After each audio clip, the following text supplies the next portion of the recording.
everyone, welcome back to Beyond the Veil Tarot and Astrology. My name is Candace Marie. Thanks for joining me on this Sunday. I hope you guys are doing well. I'm excited to be your astrologer for the month of November 2024. Now you guys are watching Astro Weather, so don't worry, I'm gonna have you covered for the day-by-day transits for November 3rd through the 10th. We're gonna take a look at where the moon is, what's happening this week. But this is gonna be my monthly overview. So I'm gonna be talking about some of the biggest themes for November of 2024, what to be mindful of, what to watch out for, and what to expect. Now, if you like this content, you wanna see more of it, please click the bell button below and subscribe to the channel. It helps the channel grow. It also lets you know when I have new videos. I'm here every Tuesday, Thursday, Friday, and Sunday using tarot, astrology, as well as the Sabian Symbols to try to figure out what is going on in the cosmos. Don't forget to leave me a comment below. Let me know how you're feeling with these energies. You can circle back to this video and let me know how the month goes. And obviously give me a thumbs up if it's helpful, and consider sharing this video on your social media with other astrology lovers. All right, so we got a lot going on this week and really this month. So just a couple reminders for some of you guys. We do have horoscopes that are out for November of 2024. So if you want an in-depth reading that is going to be specific to your rising sun or moon sign, I recommend heading over to my horoscopes, taking a look at them. They are long, they're like 5 hours long. I do about 20 minutes or so for each sign. It's gonna tell you about all the most important transits, where it's happening in your chart, and what to be mindful of. And it's really helpful in kind of navigating the next couple of weeks. So definitely check that out. I'm here every Friday doing live readings. So we alternate between tarot and astrology. Generally the weeks that we have a new or a full moon is when I'm doing the astrology. And then obviously we do tarot. So you guys can always sign up for that early if you check out my community tab. I post the link for that generally the day of or the day before. So you guys can kind of get in the queue. You can save your spot and ensure that you get a reading. You could also consider joining my memberships, as I have several different levels, and the top tier level 3 comes with a reading once a month from me. And it really helps support me as a full-time content creator. Now, the holidays are coming, so just as like a reminder, since this is gonna be the video for November, if you are wanting to give the gift of a reading, or maybe you wanna ask Santa for that, I do offer digital gift cards. So you guys can actually head over to my website. You can choose the amount or the type of reading that you would like to gift. You get an instant opportunity, you know, with like a download to be able to have a gift. It's great for like last minute gifting, or if you would like to be able to give somebody a reading with me, definitely check that out. We're also going to be having Black Friday and Cyber Monday sales. So the entire weekend of Thanksgiving, the last Thursday, Friday, Saturday, Sunday, Monday, we will be having these sales. You're gonna see discounts on all of my courses. So if you've been wanting to study with me, if you wanna take my beginner's astrology course and learn about natal charts, or my level 2, my 201, if you wanna learn about predictive methods, transits, and you wanna learn how to read the chart the way that I do, definitely consider checking those out. There is like over 15, 16, 17 hours of courses basically that are broken down, and it's study at your own pace.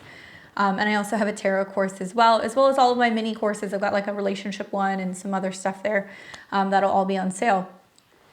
And it is finally here. We have the 2025 calendar, so they are now ready. You guys can purchase these. These are live on my website. You guys have a digital form or a printed form that you can get, and they are beautiful.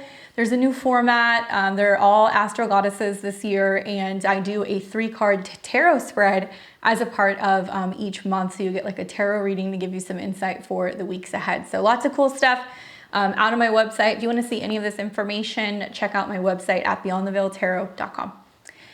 All right, so this month we have so much going on. I'm gonna give you the Reader's Digest version, and then we'll kind of break it down after we get into the weekly. You guys feeling the heat? You guys feeling that Mars-Pluto opposition? It is brewing. It has been brewing for the last couple of days, and you guys are actually going to be feeling it pretty much today through about the 5th, okay? So we'll talk a little bit about what that means. I did do a previous video on the Mars-Pluto opposition. This is an aspect we're gonna see several times. So this is the first one that we're gonna see of 3 between now and the spring of 2025. But truth be told, I think this is gonna be the more intense one because it's happening at critical degrees, and we will not see Mars and Pluto be opposing in Cancer and Capricorn. The next two are going to be in Aquarius and Leo. So obviously this is going to be very significant for all of the cardinal rising signs, sun, moon rising. If you have anything 28, 29 degrees, be mindful you're kind of feeling the squeeze. But this is a month, I mean, I think about like this month, right? Like we start the month off on the 1st of November, we had a new moon in Scorpio. Really intense with that Mars-Pluto setup, but also some really supportive trines to Saturn. So it's kind of saying that if we are reflecting, really thinking about long-term goals, willing to reassess, even let some things go, this new moon in Scorpio that we just had is extremely fertile and it's ripe with the opportunity for change. So it's almost like November shows up and it's like, boom, Scorpio moon, Mars in opposition to Pluto. You know, what are we willing to change? Where are we no longer willing to let fear kind of run the show? And I think that that's a lot of the themes of November of 2024.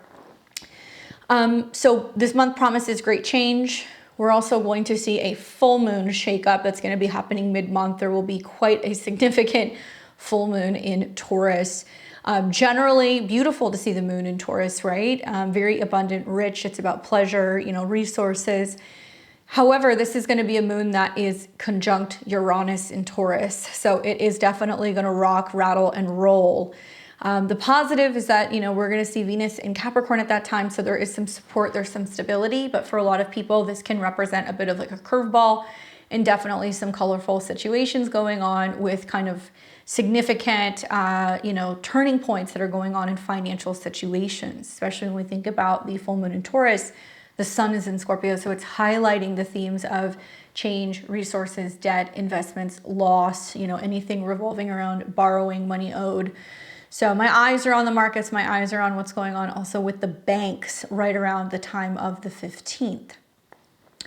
Now, Pluto will be reemerging back into the sign of Aquarius. So after about a year and a half of a do-si-do, Pluto is now moving back into the fixed air sign. So obviously those of you guys who have any Aquarius placements, I would say 0 to about 3 degrees, you're going to be under a Pluto transit for this next year. And those of you guys who are Scorpio or Scorpio risings, Pluto changing signs is bringing some very significant changes into your private life. So I have talked a lot about this on the channel. I'm going to do a completely separate video on that, just kind of like recap some of the themes that have happened in this last year. But yeah, be aware that Pluto is now changing signs and it's going to stay in this sign for the better part of the next 20 years. We will also be seeing some very questionable mutable squares. Okay, so without like having my Charlie, you know, at the board what is that show? Always Sunny in Philadelphia. Without having my Charlie moment, I'm just going to tell you guys that to put it very simply, the communication in November is extremely confusing. Okay, at least in my opinion, it feels very confusing. A lot of this is because we are going to see, you know, Mercury in its fall. So we are seeing Mercury moving through Sagittarius. So it's moving through its opposite kind of sign of its domicile. Generally, Mercury in Sag is pretty optimistic, but it can kind of get wrapped up in the bigger picture. And this could also mean like global events, things that are going on internationally, things that are kind of happening all over the world, and having a difficult time understanding or comprehending or applying, you know, how those things affect us in our everyday life. Anyway, throughout this shadow, because Mercury won't turn retrograde till the end of the month, Mercury is going to make a lot of aspects. We're going to see some squares to Saturn where there's going to be some delays in communication and some communication breakdown. We're going to see some oppositions to Jupiter, which for some people can manifest as like really sudden, unexpected, like big news, like shocking, you know, news. But it can also totally inflate or make certain conversations, topics, or information just like out of this world, blown out of proportion, and potentially even too good to be true. And then finally, we're going to see the Mercury retrograde begin. And when it begins, it's going to be in a square to Neptune. So it's going to be hard to decipher fact from fiction. So sometimes when we have Mercury retrogrades, like in the pre-shadow, you start feeling the effects of it early, right? Like the phone's dropping out, the car has issues, you start seeing issues with scheduling or plans that kind of go awry, and you're like, oh my gosh, you know, there's going to be some major kind of reworking in this area of my life. So I want everybody to be really aware, not only of where Sagittarius is in your chart, because there will be a Mercury retrograde here. So there may be some sense of reworking, reevaluating, going back to the drawing board, thinking things through. Recovering information or learning something new can happen with Mercury retrograde in Sag. But pay attention to Saturn, guys, okay? As we're going into Sagittarius season, so halfway through the month, we're starting to see planets moving into Sag. You know, Venus is already there. Mercury is gonna be there. We're gonna see a number of planets be there. When we get into Sag season, it's now that halfway point between eclipses that we had in September and the eclipses we're gonna have in March. So end of November, December is when we're gonna see reactivations kind of connecting to that Pisces eclipse. The Mercury retrograde is going to obviously be squaring that point, you know, slightly. It's gonna go up to about 22 degrees, but it's squaring that point. And we also see Neptune squaring that point. So Saturn is an important thing to watch because it represents, with Saturn and Pisces, something outside of ourselves that we don't see, some hidden force, some emotional block, you know, something that we refuse to let go of or refuse to kind of see clearly or like fully dissolve. And it's trying to get us to kind of recognize that there is something that's kind of inhibiting us from moving forward. And it's going to feel much bigger because of the oppositions to Jupiter. These particular signs, Gemini, you know, Sagittarius and Pisces, they deal with information, learning, travel, our philosophy, our belief systems. It can be about cultural differences, religious differences as well. I do anticipate quite literally with the mutual reception between Mercury and Jupiter, both in their fall, square Saturn, that there's going to be some feelings of being like lost in translation. And the only way that I can really explain this is like, I'm sure you guys have either had this experience or you've seen this, you know, throughout your life. It's like everybody's had that relationship with somebody where you guys both want the same thing, right? Like you're both trying to communicate the same thing or you're wanting to get the same point across. But the way that you're relaying that information to each other is different. Your communication styles are different. So, you know, maybe you find that you're fighting and you're arguing over something and you're like, oh my God, am I like speaking English? Like, you know, do you not understand what I'm saying? Like, I agree with you. Like, we're saying the same thing, but this other person is just like not comprehending or not understanding, you know? That's kind of how I see the Mercury retrograde in opposition to Jupiter. Like both planets are actually saying the same thing. That's like, hey, we're trying to get the word out, or we're trying to communicate better, or maybe we have been glossing over things, or maybe we are being too optimistic and we're not being critical enough because they're both squaring Saturn. There can be literal translation issues. So there can be information and news and things that are breaking relating to other countries that you are not able to understand, or the subtitles are off, or the way that it's being translated is like potentially messed with, or kind of like heavily edited. Like the squares to Saturn could be manipulated, or the translation itself is manipulated in some way to like be portrayed in a way that it wasn't actually spoken. So all of these things can be themes that we can kind of see throughout the retrograde. So just kind of keep that in mind, that, really up until the 6th of November, we have some decent communication aspects. And then once the 6th hits, we go into shadow. So we're going to start feeling the effects of the Mercury retrograde. You'll really start feeling it right around the time Mercury is squaring Saturn. And then with that being said, the month actually, it finishes off very interestingly, because there's going to be some nice aspects we're going to see. We're going to see some fire trines, where there are trines that are going to be taking place between Mars and the North Node, as well as ingresses that are happening in Sagittarius to Aries, the North Node, and also Mars, which will be in Leo. So you'll see fire trines that are happening, which can create some opportunity for advancement, creativity, passion. There can be more excitement. We could see more movement. And when I think about 2024, like this has really been a year that we have been like wrapping things up. That's what this year has kind of been about for me. I think intuitively for a lot of people as well. And then as we move into the beginning of the year, I'm going to tell everybody, you're not really going to feel like the new year is going to begin until we're getting to like March, April. Okay. In March and April, we have the real astrological new year. We are going to have eclipses. We're going to have retrogrades that are going to be in Aries. So there's going to be this feeling of November, December 2024. Okay, wrapping up, kind of completing things. Things are slowing down. And then we're going to get into the beginning of the year, and we're going to still kind of feel like we're working through some like some tar, some sludge, until we kind of get into the spring. And it was the same way last year. If you guys remember this last year, it wasn't until we got out of the retrogrades and the eclipses that we really felt like in April that the year was beginning. So don't beat yourself up if things are slowing down. We see that Uranus is still retrograde. Jupiter is retrograde. Mars is in shadow, Mercury's in shadow. The positive is that Saturn will go direct this month. So seeing Saturn go direct is actually going to give us a little bit more opportunity to kind of have our firm footing in an area of our life and to have some support. Granted, it's getting checked by some squares from planets in Sagittarius, but you know, it is what it is. All right, so that's kind of the Reader's Digest version. I'm going to take you guys through Sunday the 3rd through the 10th for this week, and then we're going to talk kind of briefly about some of the aspects that I brought up. You guys can find all of these transits and the dates in the description below if you would like to save a copy of them. So if you guys are watching on Sunday the 3rd, happy Sunday. I hope you guys had an awesome new moon. I hope you guys had a awesome Halloween. How was Halloween for you guys? Were you feeling it? Really kind of weird. I feel like I was telling my husband, I was like, Halloween is so different now. Maybe it's just because of like where we live, but like there's definitely not as many kids as there used to be. And like, it's just, it seems kind of like, it seems strange not to see so many people out doing like the trick-or-treating and the celebration thing. Maybe people are having more Halloween parties. I don't know. What do you guys do? So watching today on the 3rd, we've got the moon as we're waking up in Sagittarius. So we are optimistic, we're chatty, right? The moon's connecting with Mercury. We're kind of a little bit more action oriented. When the moon is in Sag, we are always looking at what's going on with Jupiter, okay? Sagittarius is about like travel, culture, education, philosophy, you know, optimism, learning. And so kind of an interesting aspect that's brewing today with this moon in Sagittarius. Venus is in opposition to Jupiter.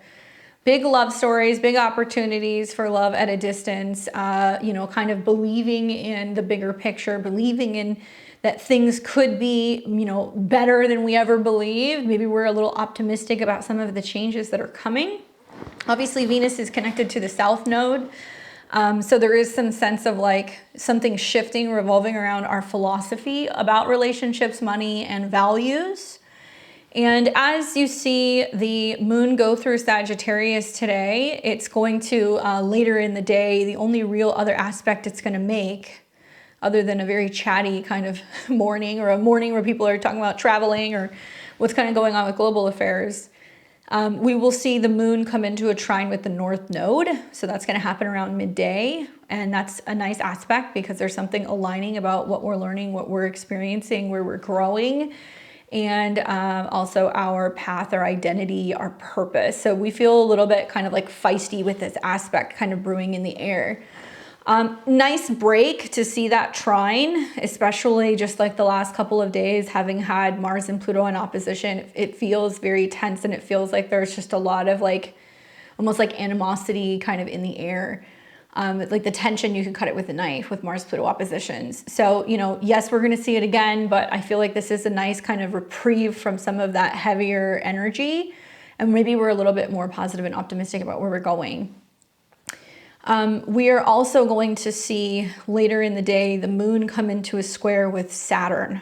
Okay, so this is going to be in the PM hours. So you guys might not feel it as much, but when the moon squares Saturn, it is more challenging and difficult to kind of connect. Like there's this feeling of like a block, and we don't feel like emotionally sharing, or maybe the optimism kind of dwindles a little bit, or you know, there's something that's kind of shifting, revolving around our faith when it comes to Saturn, long-term commitments, career-related things, you know, timing, scheduling, stuff like that. So that, yeah, that is a little bit difficult. It's tricky, but it's happening later in the evening. And this is also all day, the Venus-Jupiter opposition. So it's like some people are going to be like hopelessly and gloriously like, everything's going to work out, everything's fine. You know, are they overeating, overspending, overindulging? And it can be in like Sagittarius related things. So it can be, you know, taking chances, risks. I think that there can be some kind of connection also to like traveling, learning, maybe even like gambling, because we are seeing that at the same time Mars is going into Leo. You're going to see that shift also happen later this evening. And that's a very big shift as well. I think it's a lot easier to have Mars in Leo than to have Mars in Cancer, even though we will see a couple oppositions to Pluto.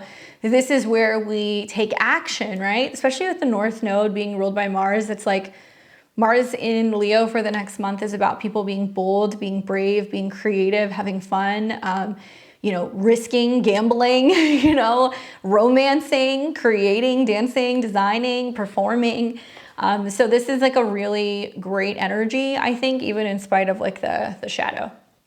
And we see like this kind of elongated Mercury trine Mars, and you'll see that for just a couple days, like the first couple of days of November, where our minds and what we're kind of thinking more boldly and kind of optimistically about, it really inspires us to take some kind of action. So fire signs always have to have an outlet. If they don't have an outlet, they burn things down. So you guys just might notice that you're feeling more motivated. There's a little bit more pep in your step, or like energy, Sunday night, Monday morning. And just watch for overdoing it, overindulging, especially because Jupiter is the dispositor of Venus, right? And then obviously Venus is connected to Uranus. So there can be a sense of people taking risks in love, relationships, and money that seem bigger than usual.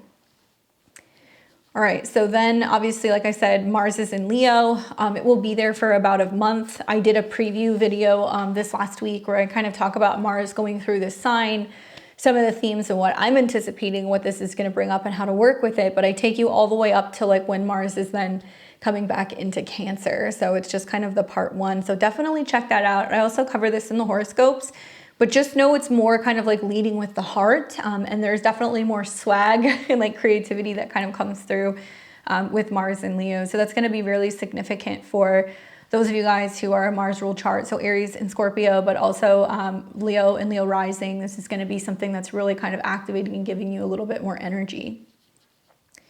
Now, as we go into Tuesday, you're seeing the sun building into a trine with Saturn. So what I like about that is that we're taking this theme revolving around Sun and Scorpio, shining a light on change, things that are, being unveiled, or things that have been hidden, our intuition, our subconscious, things that maybe we have not wanted to take a look at or acknowledge or deal with in some capacity. We're willing to look at it now. And the trine to Saturn means that we can align something about our goals, our ego, our creativity, even our jobs, and like making changes revolving around the way that we look at responsibility and commitment. And like usually Sun trine Saturn means that Saturn is paving the way and saying, okay, we'll create some kind of like, some kind of basis for you to be able to initiate some kind of change. So Saturn trines are generally pretty helpful and pretty optimistic. Now, whenever we're looking at the sun for the next month, Mars is the dispositor, right? And so I love that, Sun is trining Saturn in a water sign. I've heard you guys, everybody's been like, help, I'm drowning with all of these like Mars trine Neptune and like all these other water trines. So this week, like the beginning of November, does not feel like we're emotionally drowning, okay? You guys are gonna feel a little bit better. Like the energy is gonna shift a little bit because we've got a lot of fire now that's kind of in the sky. There's still some water out there, but there's a lot of fire and there's a lot of air. So this is one trine where I feel like even though it's very watery and it's intuitive, it's, and it's very much about kind of like trusting your gut and like making decisions or sacrifices or changes that feel like it's like in alignment emotionally.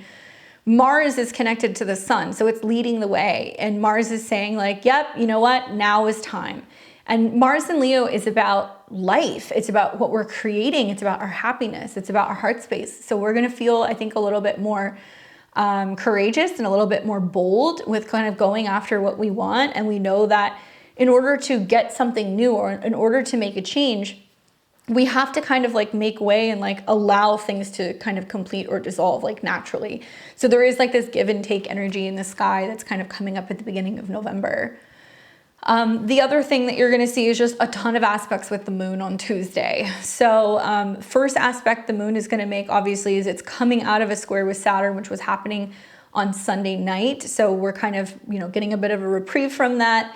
Now we're going to see the moon that is starting to come into a trine with Chiron. So it's like, what are we learning about healing? What are we learning about ourselves? What are we learning about our independence, being self-sufficient? Like, how are we able to share that information with other people and inspire other people? Sag is very sagely, right? That's the reason why it's connected to like saints and mentors and gurus and teachers, is because they're meant to be the way showers. So There is something that we're kind of tapping into on Monday that can be about how, you know, topics in the news are going to be about global matters and global leadership and global experiences and global financial situations. It could be that because of Venus in opposition to Jupiter. And how we are realizing that like it all impacts one another. Like there's almost like a domino effect where that's like all kind of intertwined. And remember, Sagittarius is the ascendant for the United States. So we've got Venus there, we've got the moon there, we've got Mercury there. Like there's going to be lots of talk revolving around the United States. You know, the 4th, the 5th, the 6th, obviously some of you guys not in the United States, we have our elections on the 5th. So that's kind of interesting as well, where there's just going to be much more eyes kind of what's going on with the United States. Mercury is in Sag now, so that's something else to just kind of consider that just happened recently on Saturday. So now communication is much more kind of free and it's bigger, and you know, things are kind of changing and we're learning and we're traveling and we're expanding. So having all this Sagittarius energy where like the mind, our emotions and our values and our resources are all big. We're thinking and talking about these in a very big way is in the air. Now the moon is going to keep moving.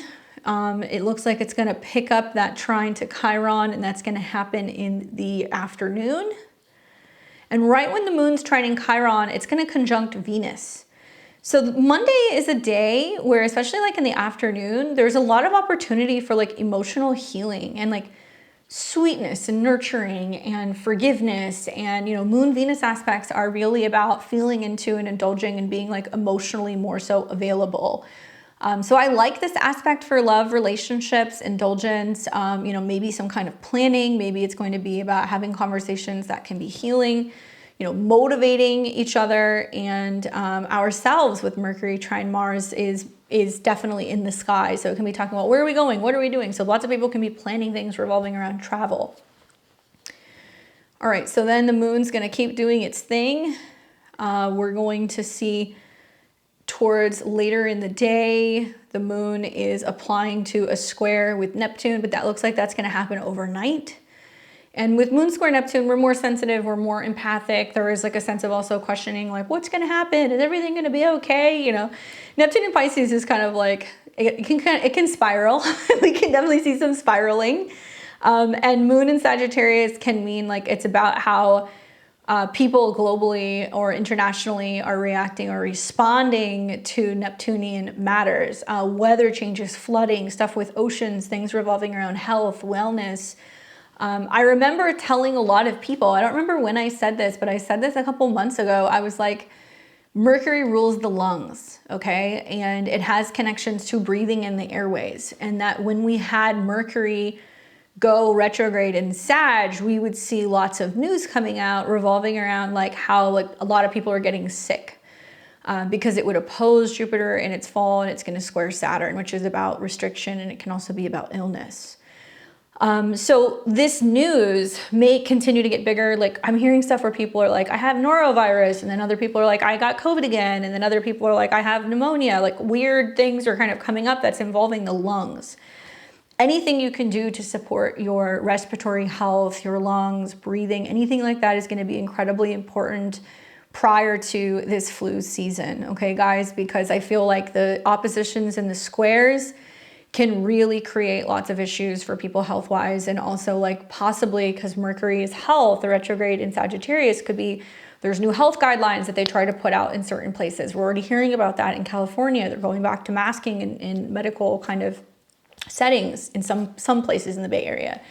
But it may bleed into transportation. So buses, trains, airplanes, things like that. Like we may hear about how some people are discussing or talking about going back to certain mandates. So just take care of your health. Be mindful that that's in the air. If you know that you're going to be traveling or being in an airport, you know, obviously wash your hands, cover your mouth if you're coughing, you know, all the things that we tell like the little kids to do. We want to make sure that we're doing that because I see a lot of that in the skies. That's going to be starting up in November. Then we're going to be seeing towards the end of the night, like I said, the moon will square Neptune. So that's going to happen over the PM hours, and that's taking us into November the 5th. So this is Tuesday. Ironically, there's really not a lot going on this day, which I was kind of surprised to see. First thing in the morning, the moon is coming out of the square with Neptune. So there is this feeling of everybody being like a little emotionally drained or, you know, feeling overwhelmed, or there can be some sense of having some confusion about how the day is going to go. And, you know, maybe a little bit of like trepidation in that sense.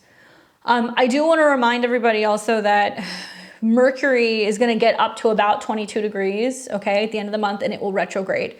So I was looking at this day because I was like, oh, this is when Venus hits the degree, which Mercury will retrograde from. So let's see what, I don't even know, I haven't even looked at the Sabian, but I'm curious what it is, because if Mercury is going to retrograde around that degree, that's got to be significant. So 23 degrees. Oh, okay. 23 degrees of Sagittarius, immigrants entering. The keyword is entrance. Theme is trying something new. The symbol speaks to the recognition, opportunity, and to the willingness to risk or leave behind the familiar in hopes of finding a greater freedom and a meaning of life. The image of immigrants entering dramatizes the importance of being able to let go and detach from any situation that offers further potential or growth from our creative expression and reestablish the self in friendlier surroundings. On a practical level, the image symbolizes new beginnings and new experiences in unfamiliar territory. The suggestion here is that trial and error period of learning and orientation is just around the corner. At its highest, the symbol represents adaptability and the courage to start over when any present situation proves unprofitable or unworkable. Watch for giving up too easily or the grass is greener on the other side philosophy. The accent is on closing a door to the past and opening wide a gateway to the future. You may sense that it's time to pull up roots and make a change. Your greatest advantage lies in finding the environment that offers the greatest support for your potential. Be willing to endure some hardships while reestablishing yourself. Guard against chasing will-o'-the-wisps. I don't even know what that means. Don't give up on what you have value for in an unknown that simply sounds or appears to be better. Influx, pioneering, foreigners, strangers, arrival, reestablishment, resettlement, uprooting, reorientation, entrance, courage, hopes, and aspiration. Definitely a big topic is immigration in the United States, just in general, right? Especially when it comes to some of the candidates, and there are really differing views and perspectives revolving around that. Venus obviously can be about a woman. So I'm wondering, like, you know, with Venus hitting that degree and then the moon being there, if there's going to be, you know, lots of news and talk revolving around like a woman making comments about that or making statements about immigration, or lots of talk revolving around immigration and voting and like people who are showing up and like voicing concerns for that, or people who have become immigrants or who are immigrants but have become Americans, right? We're going to be hearing probably a lot of that stuff, especially as Neptune and Venus are kind of like applying to a square. So when Mercury hits that degree and it goes retrograde at the end of the month, Mercury is about news, communication, information, and it can be about reviewing, returning to those topics. So, you know, the end of the month going into December is like, by then, likely we are going to have an idea of who the president of the United States is going to be in 2025. And it could be a huge reworking of something revolving around not just immigration policies, but if there were to be deportations, or if there were to be massive moves to potentially, you know, protect immigrants and be passing laws or things like that. You know, Mercury is in the sign of Jupiter, which is about laws and how there's going to be this back and forth that's going to be about those things. And we've certainly heard, ex-President Trump talk a lot about his immigration views and like what his plans would be for deportation. And so I think that there's going to be just a lot of talk about that once we kind of have an idea or understanding of who ultimately may win the United States presidency. All right, so other than that, the only other thing you're going to see is that the moon's going to enter Capricorn. Okay, so when the moon enters Capricorn midday, the vibe shifts. Moon's obviously going to be, you know, in its fall. Moon's moving through a sign that deals with, you know, responsibility, long-term goals, working, governments and leadership and elders. So we do like a lot of like emotional kind of working or like labor when the moon's in Capricorn. Now the moon is going to start coming into a sextile with the sun. And I feel like when the moon's in Capricorn, we're looking at Saturn, and Saturn is retrograde. So there is this sense of being like, okay, Saturn's getting ready to station pretty soon. Like what's about to happen with leadership, what's coming in regards to, you know, the future, and the future still feels very shaky. it feels very unknown with Saturn at a 12 and it's retrograde. It's like, we don't really know what's going to happen yet. And a lot of people are kind of waiting, I think, on bated breaths, or I've heard a lot of people say like, I'm losing sleep over this. And I'm like, that's just such a Saturn retrograde thing to say, you know, because a lot of people feel like there's some like restlessness, or that they're having trouble, you know, feeling emotionally kind of secure because they're wondering what's going to happen. I wouldn't give that much power to it personally, but I understand why some people can be kind of wrapped up in it. So then we're going to have the moon that's going to continue to keep going through Capricorn. You're going to see late evening, not midday, in the evening. The moon is in Capricorn and it's squaring the north and south node. So when the moon squares the nodes, fateful things happen, okay? So this means that, you know, especially at a 5, 5s deal with leadership, all right? So it's going to be about having some indication revolving around, well, what's happening with leadership? What's going on there? What's going to take place? What's coming? That's pretty much it. We're not seeing anything else. Moon in Capricorn, moon square the nodes. Nothing else is kind of going on in this chart. All right, so we're going to keep moving on. Then the moon is going to continue to go through Capricorn into November the 6th. And here is where we see the moon start making some nice aspects. Sextile to Saturn. So it's receiving support and kind of stabilizing from its, from its rulership. And it's also sextiling the sun. So this is the building phase after this most recent November 1st new moon in Scorpio. So basically things kind of continue to proceed forward. We're not really seeing too many challenging aspects. Obviously, yes, you know, when the moon first entered Capricorn, it was quincunx Mars. Yes, it's going to come into like a quincunx also with Jupiter. But I don't think that's enough for it to be something that's going to be really challenging, to be honest with you guys. So this is going to continue to keep moving.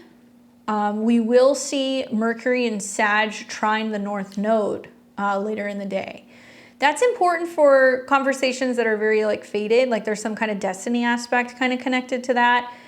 It's about tapping into, you know, like what we know, what we believe, what actions we need to take. This is about individuals also being more opinionated. Obviously, Mercury and Sag can be very opinionated. We can be feeling more where we're talking about themes relating to Sag law, right? Topics revolving around court or court cases, or things revolving around education. I mean, I thought for some time that November was going to be a time where you're going to see a lot of history professors and teachers, and a lot of people who are involved in geopolitics, and a lot of people who are going to be involved just in, like lecturing and teaching and talking about the rule of law and politics were going to be like a very big thing. Mercury trine the North Node, kind of pay attention on the 6th. You might hear something, you might learn something, you might watch a video, you might have a conversation with somebody, you might pick up a book, you might learn something that's going to be like really important for your own personal development and your own personal growth.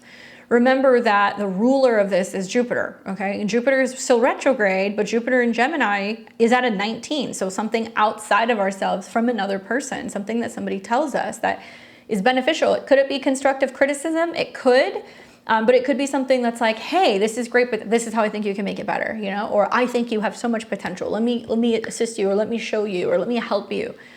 So there can be really good conversations that can kind of help us get on the path. And especially when it comes to taking leadership, or like kind of like being creative with that trine. So fateful conversations taking place. Now, over the PM hours, we are going to see the moon come into a square with Chiron. Okay, so that's going to happen later in the evening, where there can be some wounding themes going on, where individuals are feeling wounded or conflicted with out in the world responsibility, or things that are going on in regards to leadership, government, authority figures, and they're feeling 20 degrees, threatened, afraid of change, not thrilled or happy about some changes that are going on in regards to kind of work changes, professional changes, changes out in the world with top-down structures, government, authority kind of things. So this will be on the 6th, so this is Wednesday night. And then the shit show, the shit show is on the 7th, because there is a lot of stuff happening then. So pull out your red marker, circle this day. This is when there's going to be some really interesting aspects. So for starters, obviously Mercury is now in shadow. Okay, so Mercury will retrograde back to around this degree. I think it's like 6 or 7 degrees. This means that from here on out, you guys really need to know where Sagittarius is in your chart. You're going to start seeing potentially some of the rearranging, the breakdown, the changes, blah, blah, blah, with the Mercury retrograde that'll come later in the month. Remember, the square to Saturn is going to be your first check, where that'll be like, oh, there's a delay or an issue in communication. You might be feeling it during the shadow because it's within 6 degrees. 2 is that this is going to be on November 7th, 2024, the very last time that we will see the moon come into conjunction with Pluto in Capricorn. It will not happen for over 200 and something years. So this will be the last time it happens in our lifetime. This is, I keep calling it the final boss battle. You know, Pluto at 29 degrees in Capricorn is like the shadow stuff going on with leadership and government, the scandals, the shocks, the surprises, the breakdown that's going on with leadership. And the moon generally represents the public emotions or opinions, right? So how we are all kind of collectively responding to things. Pluto's at 29 degrees. It's now direct. It's a critical degree. On the 19th, we're going to see Pluto change signs and it goes into Aquarius. So I want everybody to pay attention to what is happening on the 7th. There could be some very damning information and news that's coming out. It could be about crime, corruption, manipulation, you know, anything of that nature that is Pluto in Capricorn. And that has been the theme since 2008, that we have been recognizing and seeing that certain power structures have had too much power, whether it's big business, government, corporate media, all of that stuff. And Saturn is the ruler here. Okay, so Saturn is retrograde, right? So it means that it's not very stable. There's not a lot of support. There's not a lot of clarity either, because it's in a sign that's associated with Neptune. And it's 12, so it means that something is dissolving or something is unclear, or it's making people feel kind of like crazy. This is also about deaths, drownings, disappearances, poisoning, these kinds of themes. So we can hear more about this stuff kind of going on, where there's some weird, suspicious, strange deaths, and also some potential political affiliation with people who are in prison or behind bars, right? Pisces. So that's happening, or discussion revolving around that. Okay, so moon conjunct Pluto, generally, you know, like that's like a couple hour period or a day where there's some real intensity, but this happening around midday on the 7th makes me feel like it's going to be something else, because this is the last time we're going to see it. All right, so then the other aspect that we're going to see is that then the moon is going to be in a trine with Uranus. So through Pluto, change and transformation, Capricorn, of something going on with leadership, and also like the future of leadership and government, moon is trining Uranus, which means that this is somehow influencing the way that people are buying, spending, consuming, banking, trading, lending, or thinking about like their resources. So like likely we're going to see some kind of a reflection. And generally, moon trine Uranus is not a bad aspect. It can mean that people are adjusting and responding, or, you know, people are emotionally panicking. And so that's having an impact on the way that they're kind of consuming or, you know, buying or spending. But it can just mean that there is just, because there's so much changing, that is impacting the market as well. And then we're going to get to the end of the day, and we're going to see the moon ingress into Aquarius. Okay, so that's going to happen in the early PM hours. So vibe shift. Now we're thinking about what's going on with Uranus. It's retrograde in Taurus. Nothing's really happening. We're also thinking about what's going on with Saturn. Saturn is still retrograde behind the scenes. Nothing's really happening. And then now Mercury is in the shadow. All right, Mars is still chugging along, but Mars is very slow. So for the next month, Mars is gonna go between 0 and about 6 degrees. So it's very, very, very slow in Leo. It's not going to be doing too much. All right, so when the moon's in Aquarius also, like we're more social, we're getting together with other people, we're connecting with friends, we're more active on social media, we are focusing on kind of collective energies, we're thinking about the future, we're breaking free. And so what's positive as we're kind of going into Friday the 8th is that you do see like that the moon is sextiling Mercury. So there's going to be more action revolving around groups of people coming together, discussing and sharing. But simultaneously, you're also starting to see the first quarter square to that Scorpio new moon. And so that will be on the 8th, where we experience the first kind of hurdle or challenges that's taking place revolving around some of our intentions that we set with the new moon. Now, in the background, okay, the moon is also coming into a trine with Jupiter. So the more that we're getting together with like-minded people, sharing, kind of connecting, having some team building exercises or what have you, you know, the more beneficial things can be, the better communication we can have, the more, I think, opportunities that we have to kind of learn something. The problem is that the moon in Aquarius, which wants to socialize, connect, be with other people, squaring Scorpio means that people may be afraid of unity. They're afraid to come together. There is some sense of resistance or like fear of like letting go or being more open to things. And that moon coming into Aquarius immediately off the bat, very early in the morning, you know, in opposition to Mars. So there is something going on where it's like there is some kind of collective movement or agenda, and like it's at odds with like certain individuals, right? So Mars and Leo can be about people who are very confident in how they carry themselves or how they protect themselves or defend themselves or standing up for themselves. And so this can kind of indicate that like the 7th into the 8th, like, you know, if there are people out there that are, for whatever reason, protesting or rioting as a result of what's going on with the election results, I would be careful being out there. I would be very cautious. I feel like there's going to be some people who can be combative. Obviously, you know, not everybody is going to be like that. But, you know, it is possible that you can see some people which could be a little kind of confrontational. So just kind of keep that in the back of your mind. On the 8th, the only real other thing that we're going to see is that this moon is going to come into the square, but it does look like that's going to happen in the PM hours. So let's keep going. There we go. So it's going to happen, yeah, kind of at night. And this is going to be the moon square the sun. And that's going to be at 17. So that's still about drama revolving around leadership. Okay, 17 is a Leo degree, leadership.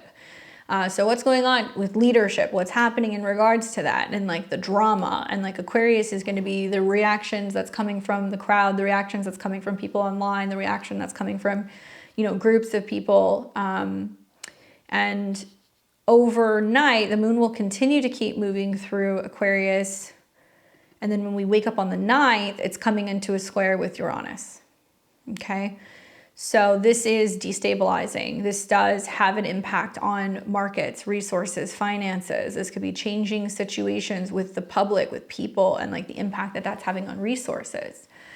Simultaneously, at the same time, this is the day that we're also experiencing Venus coming into a square with Neptune. So November 9th is a day that when it comes to money, transactions, investments, financial dealings, relationships, commitments, things like that, be very careful with where your money is going and what you're doing, because Venus square Neptune is a pretty common transit for like when people get scammed or when people get catfished or something sounds or looks too good to be true, especially with Jupiter being the dispositor of Venus. Remember, Venus is a woman, Venus is money, Venus is relationships. So with Venus squaring Neptune, and Jupiter rules both of these two, what you're going to be told most likely around the 8th, 9th, and 10th is, oh, something's looking very good for the markets, right? And it may not be as good as what they're projecting. Something's looking very good for a female, it could be a female candidate, right? It may not be the case. And I'm just using the astrology to tell you guys that something doesn't make sense. Even at 27, this is about media. It's about newspapers, news articles, news stations, radios, okay, print, media. So Venus square Neptune is like, oh, we don't know where it's going, or maybe we're unsure, you know, maybe it could be her. And it's like people speaking more optimistically about potentially what it looks like for Kamala. That's my personal opinion looking at the astrology. But the squares to Neptune mean that we still don't know. We don't have clarity, right? Remember, in the background, Mercury is in shadow. So we're going to be like, oh my God, is it going to be this? What's going to happen? And you may have some talking heads on media being like, yeah, you know, it's going to be her. And it's looking, you know, yep, we're pretty sure. And there may be a lot of people who are very confident thinking that this is the case. All right. Then you're going to see that when we come out of the first quarter square, then Venus is going to be perfecting with the square to Neptune. So be careful with love, money, relationships. Know that also it's about communications, contracts, because it's at a 27. So it's like what you tell people. you're going to pay for or what you're going to get or receive, what you agree to. It's also about deception sometimes or false representations with love, money, contracts, and agreements. And then we're going to see the moon keep moving through to Aquarius, and in the late PM hours, it's going to drop into Pisces on the 9th. Okay, so that's pretty much the only thing that we kind of have going on. So overnight, the moon will move through Pisces, and remember, Pisces is mutable water, so it's emotional, sensitive, kind of passive. Sometimes it is receptive. It's about privacy, reflection, intuition, and it's ruled by Jupiter. So we are going to see the moon go through Pisces and come into conjunction with Saturn. So there's like this hardening emotionally that we'll deal with later on November the 10th, or like a difficult time in connecting or communicating or being vulnerable. And then we're also going to see this square Mercury. So it's going to have an impact in how we're communicating. And this could be about global events. This could be about weather events. This could be about traveling. It could be also about cultural differences, religious differences. And the square to Mercury is how it's impacting communication, how it's impacting travel. I've said for a long time that the Mercury retrograde square Saturn in Pisces, and also kind of coming into square with Neptune, could be like issues with information getting overseas. And that could be like receiving information or information that's being relayed from other countries. That could be factual and helpful, but it could also be stuff that's like misinformation, and it could be intentionally kind of like manipulating groups of people or like propaganda. I've also thought a lot about like the undersea cables with Mercury square, Saturn and Neptune and Pisces, that there could be some stuff that's kind of coming up as well.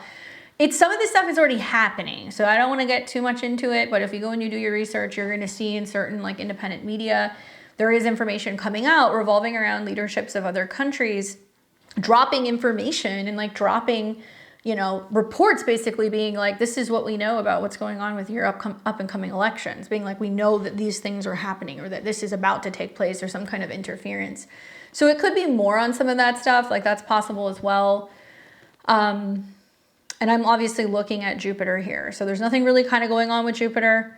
We just see that this is going to be a day where there's going to be a lot of moving parts, with the moon coming into first a square with Mercury. So there's some difficulty with traveling, delays, setbacks, kind of getting places. And then we're going to see the conjunction to Saturn, which is going to happen in the early PM. So there's some kind of emotional space, needing to think things through, needing to process things, kind of keeping to ourselves. And then we are going to see overnight, the moon's going to kind of be really besieged between Saturn and Neptune. And every single time this happens, something weird happens. We have seen weird weather events. We've seen bridges break down. We have seen massive storms and flooding. We have seen all of the crazy stuff going on with the debates. And it almost seems like we live in like a simulation every time I see this conjunction. So the moon is emotion. Saturn is restriction. Neptune is where we feel kind of like lost and confused. So the 11th, 12th, 13th, not only with this conjunction, but the squares does feel rather confusing. And like Pisces is where everything is kind of like getting fleshed out. So this is now taking us to the, let's see. So now we're in the 11th. So now we're kind of moving into like next Monday. So we'll talk about it more next Monday, but that's really taking you all the way up through Sunday the 10th. Be advised, and I've said this before, but I'll say this again. If you're planning travel, okay, refundable, stuff that's flexible, double, triple checking everything, making sure that, you have accommodations, you have your reservations, you have everything that's kind of saved, whether it's your car rentals, your hotels, your Airbnbs, all of that stuff, because I'm anticipating that the end of November into December, there's going to be lots of disruptions with travel. So being flexible, or even like postponing a little bit, if you haven't already made your plans to see what happens, is probably what I would do. All right. So the only other thing that is worth mentioning, let's see, moon square Mercury. Okay, so we talked about moon square Mercury. Now that's difficult to communicate. Okay. So now we're going to kind of jump into the stuff that I think is most prominent for this month.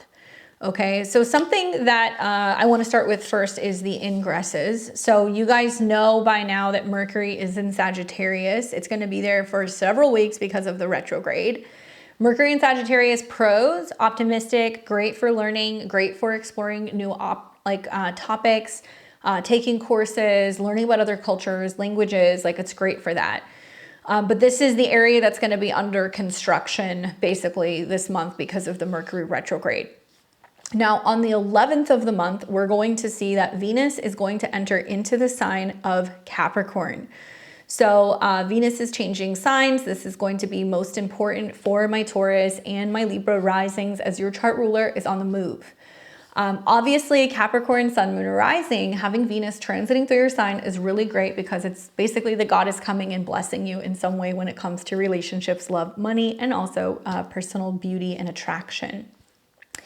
On the 19th of the month, we're going to see that Pluto is going to be moving back into the sign of Aquarius, where it's going to be for quite a long time, about 20 years. So Pluto moving back into Aquarius obviously is about major changes, transformation for the collective, for technology, for internet, for things revolving around groups, dynamics, the future, right? So for some people, they're kind of like doom and gloom. Oh my God, Pluto in Aquarius, it's the end of civilization.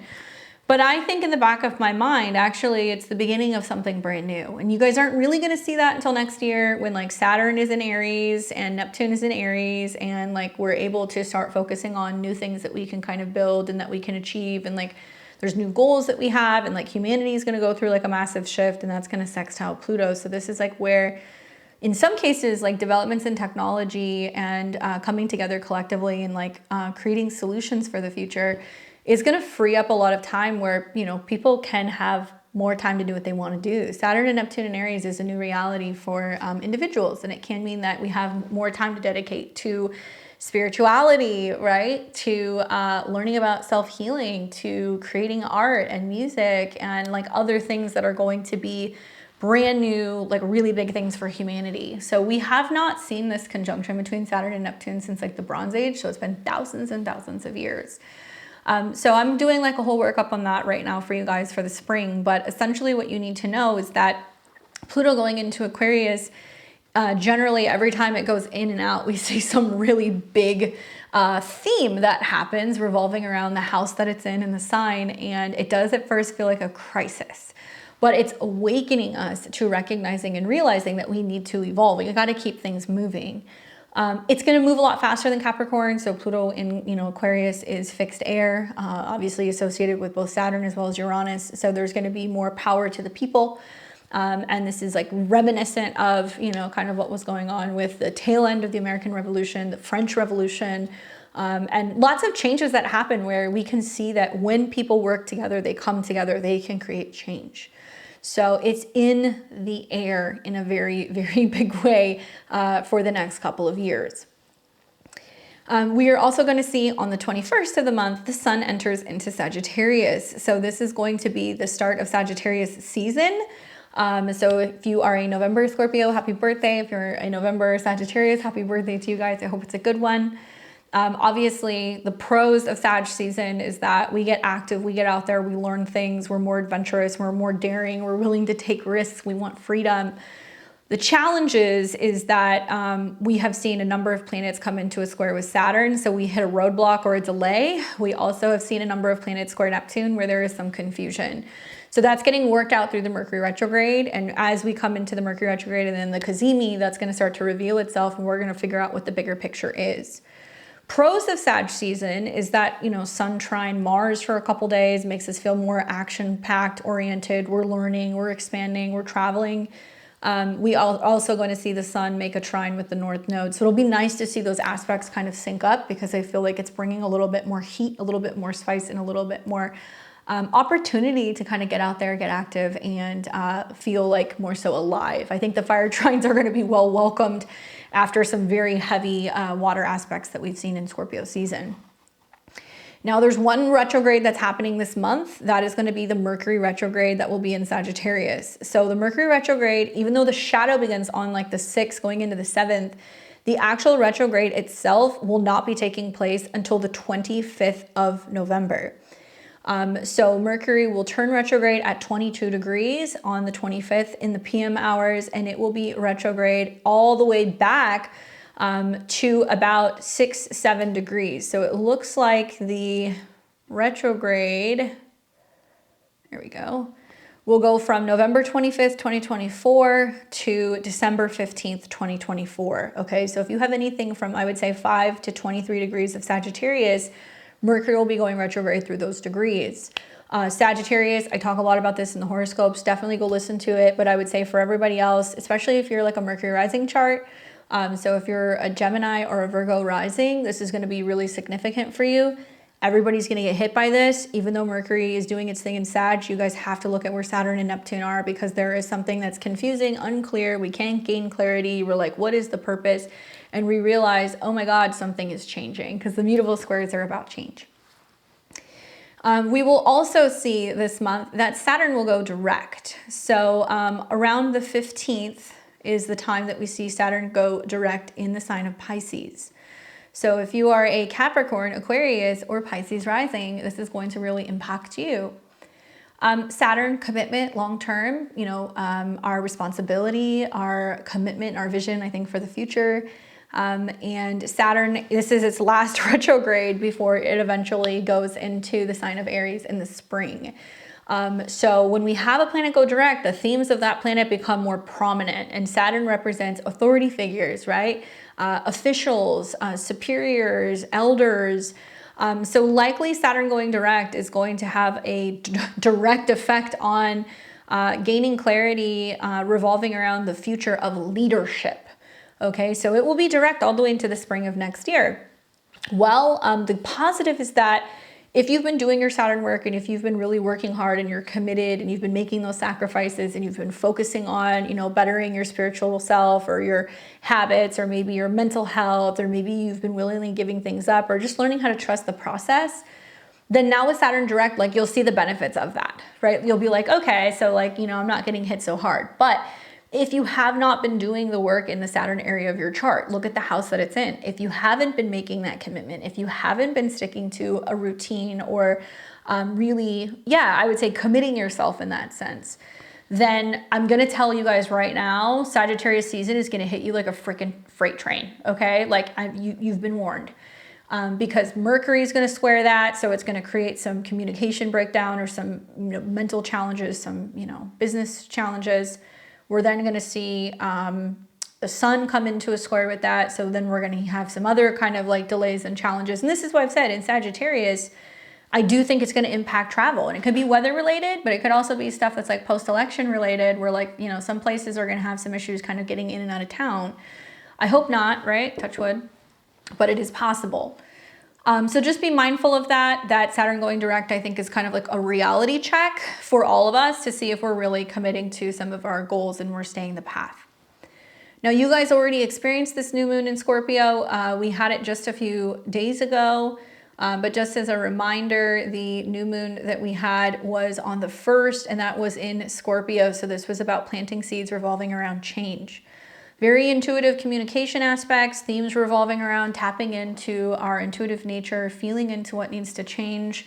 And we are feeling the pressure. We feel like a frog in a boiled pot with Mars and Pluto in opposition. This tension of something outside of ourselves that has had power and authority and control over us. And we've been feeling kind of emotionally reactionary. So throughout the Mars retrograde, we will see these power struggle themes come up several times, but it's more personal, I think, with the one that was coming up in November. And for a lot of us, it's changes going on emotionally with our home or our family, and how that's impacting our relationship with our career, our kind of public persona, and also our responsibilities. So we kind of feel like we're between a rock and a hard place when we have that opposition. Now, the wild full moon in Taurus will be on the 15th of November, and this is going to be a full moon at 24 degrees. So it's a Pisces degree, right? 24. So it's whoa, we didn't see that dramatic change with the market, or we didn't see that kind of falling apart or dissolving, or we didn't see that coming. Moon conjunct Uranus, shock, surprise. It's also about innovations. It's about getting out of our comfort zone. It's about making moves, taking risks. And it's obviously in opposition to the sun in Scorpio. So this is always a very financial transit, okay? This just does impact things revolving around interest rates, borrowing, lending, loans, debt. Like these are the topics that kind of come up with a full moon in Taurus. Ruled by Venus, and Venus is in Capricorn, so it's in a stable sign. Moon Uranus makes me wonder about the housing market and the future of the housing market. The Venus at 4 is a Cancer degree, so it's about homeland or homes or properties or like long-term planning revolving around where people are living. That could be a theme. And at least it's starting to come into a sextile with Saturn. So even though it's a little destabilizing, like there are some positive aspects that are kind of going on with this, although Mercury square Saturn does look difficult for kind of communications. All right, so besides that, the transits that catch my eye the most are going to be around the 9th when Venus is coming into a square with Neptune. So be very mindful of love, money, transactions, clarity, getting kind of bamboozled in a way. And some things may sound too good to be true, probably because they are. So be mindful of that day. Around the 15th, we're going to have the full moon that's going to be obviously in Taurus. But then on the 16th, then we're going to see the sun oppose Taurus at 25. So the 15th and the 16th are kind of like curveball days. Anything goes. There could be lots of changes going on with other people, with unexpected financial shifts and stuff that's kind of coming up out in the world. Okay. On the 18th, we will see Mercury oppose Jupiter, and the moon will be there too, which is going to make it much bigger. 18 deals with Virgo, health, jobs, things revolving around assistance, the service industry, that kind of stuff. Mercury is communication, business, and exchange. The opposition to Jupiter is about obviously big news, big surprises, big things that are kind of coming out in media. So I do feel like this is about assessing, analyzing. It's going to be about the rule of law. You're going to hear that come up a lot. You're going to also be hearing a lot of people who are going to be discussing and talking about policies and procedures and potentially some unprecedented situations with this election that may potentially be sending some of the results to the courts, because obviously Sag deals with the courts, Jupiter deals with laws, squares to Saturn is going to deal with authority figures and questioning who may potentially certify the election, who is going to determine what is fact from fiction. And I think that's going to be a very big theme.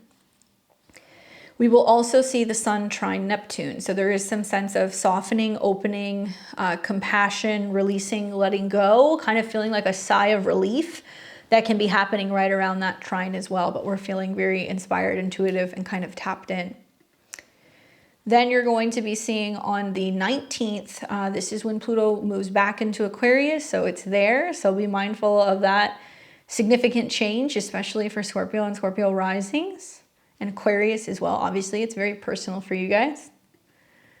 On the 21st, you're going to see, you're going to see the sun coming into a sextile with Pluto. So this is kind of welcoming us to this significant change in power and I think maybe global relations, which is interesting right when Mercury is getting ready to turn retrograde, that we see like, oh, there is some kind of shift going on there. So I have thought for some time that like other countries and other like leaders may be speaking out revolving around the results of our elections and either, being very boldly in support of it, or you might see some people who are going to be talking a lot about Sag themes, freedom, the rule of law, right? Like regulations and like what needs to be upheld. And the sun is leadership. So you might hear some people kind of speaking about that. If for whatever reason, we do see that there is some disruptions with the results.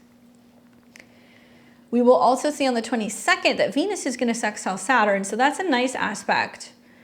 Primarily because Venus, love, money, stability, she's going through a sign that deals with like long-term commitments and focus on career, reputation, and long-term planning. The sextile to Saturn is about being able to be peaceful, reconciling situations, being able to make commitments when it comes to professional love, money, long-term plans. And we can kind of feel like there is a little bit more opportunity for commitment and feeling solid and stable in some of like our investments, whether that's time, energy, emotions, what have you. And then the month finishes off on the 27th when we see the sun coming into a trine with the North Node as well as Mars. Okay, so Mercury goes retrograde on the 26th, and then on the 27th, we see a nice little fire trine, 26th, 27th, 28th, between the North Node and Mars. Mars is the dispositor for the sun, right? Excuse me, Jupiter is the dispositor of the sun. The sun is the dispositor of Mars.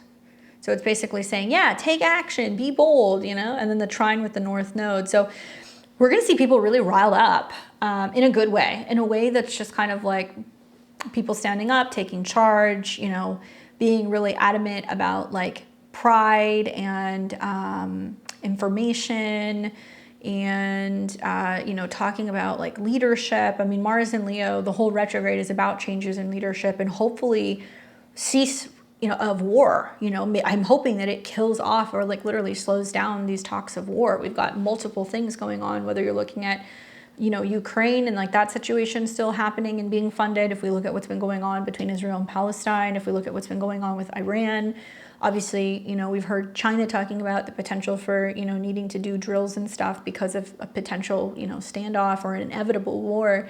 I am praying that the Mars retrograde is going to be where cooler heads prevail and we can move away from and de-escalate these talks of war.